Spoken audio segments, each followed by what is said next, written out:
day 2 of our Christmas reading. So, if you didn't see the last video, I'm reading one story a night up until Christmas out of the 5-minute Christmas stories. So let's just go ahead and get into it. The next one I have is A Present for the Queen. And this is an Alice in Wonderland one. It looks like Christmas, Alice said, gazing out her parlor window one cold December afternoon. Snow sparkled in the fields and on the branches of pine trees. Outside, children were building a snowman.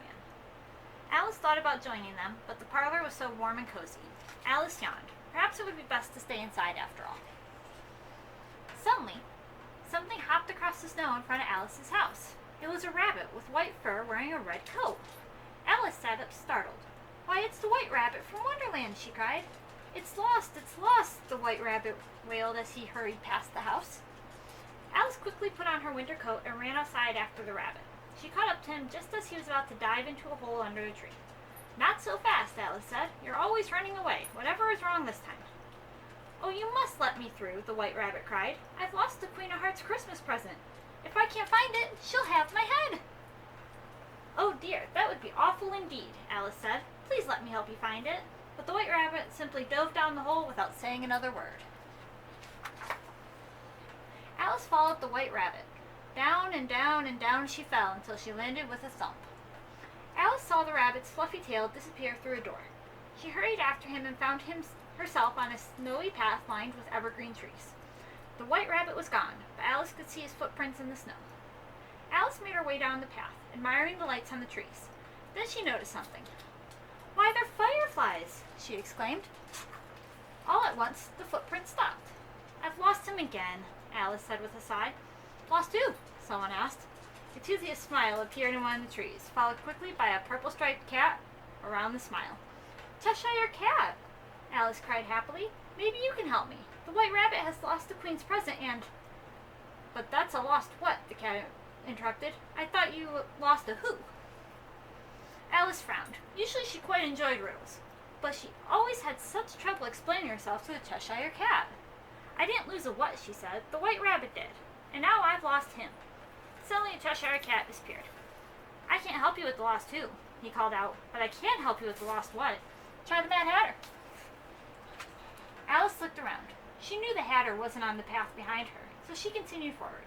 Soon she heard music. "Deck the halls with bowls of jelly, foo-loo-loo-loo-loo-loo."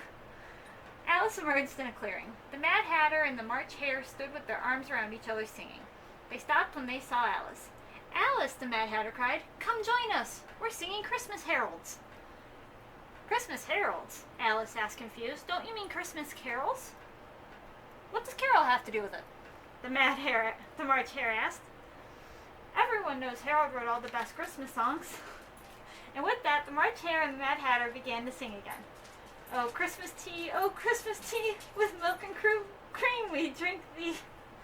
"But that's not how the song goes at all," Alice said. "And anyway, I don't have time to sing. The White Rabbit has lost the Queen's Christmas present, and—" Suddenly, the Mad Hatter jumped in front of Alice, holding a teapot and a teacup. "Cold cocoa?" he offered, handing Alice the teacup. "Don't you mean hot cocoa?" Alice replied. "This reminds me of a riddle," the Mad Hatter said. "What keeps your head cool in the summer and warm in the winter?" "A hat, of course," Alice said. "Now please, I need your help. The Queen's present is lost." With a twinkle in his eye, the Mad Hatter took off his hat. Sitting atop his head was a large box wrapped in Christmas paper, and lying on top of the box was the sleepy, tiny Dormouse. "There you are," the Mad Hatter said, grabbing the Dormouse. "And here you are," the March Hare said, handing Alice the present. "Oh, thank you," Alice cried. "Now, if you would be so kind." But the Mad Hatter and the March Hare weren't listening to her anymore. They had burst into song again. "On the first day of Christmas, my best friend gave to me a steaming pot of lovely tea." Shaking her head, Alice left the clearing. As she made her way through the trees, she saw that the White Rabbit's footprints had reappeared. Alice didn't want to lose the tracks again. She carefully followed them, all the way to the Queen's castle. As she approached the gates, the Queen's guards grabbed her. "The Queen's got a reward out for your head," one of the guards said. The guards brought Alice to the throne room, where the White Rabbit was busy apologizing to the Queen. "I'm sorry, Your Majesty," he said. "I had your present, and then I lost it." The Queen had heard enough. "Off with his head!" she shouted. No, Alice cried, breaking away from the guards. The present isn't lost. I found it. The queen glared at Alice. Off with her head, she yelled. The king coughed quietly and placed his hand on the queen's arm. Perhaps you should open the present first, dear, he suggested meekly. The queen eyed the present. I suppose I could, she said, tearing off the box's wrapping. Her eyes lit up as she pulled a small Christmas tree out of the box. As the Queen of Hearts admired her Christmas gift, a large grin appeared in the air next to Alice.